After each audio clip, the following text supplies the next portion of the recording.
അങ്ങനെ നമ്മുടെ ടോമിയും വന്നു കേട്ടോ. ടോമിക്ക് വലിയ ക്ഷീണമൊന്നും കാണാനില്ല.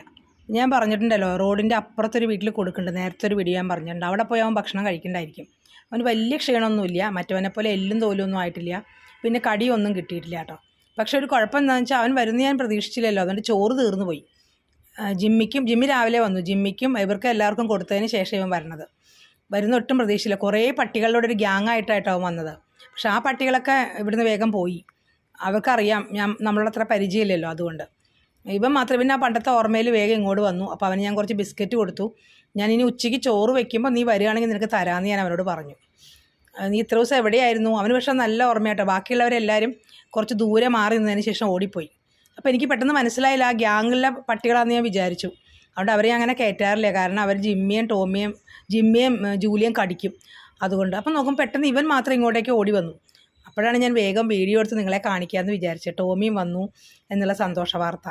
അവനാ പണ്ടത്തെ ഓർമ്മയിൽ വന്ന് ഭക്ഷണമൊക്കെ കഴിച്ചിട്ട് പോയി കേട്ടോ.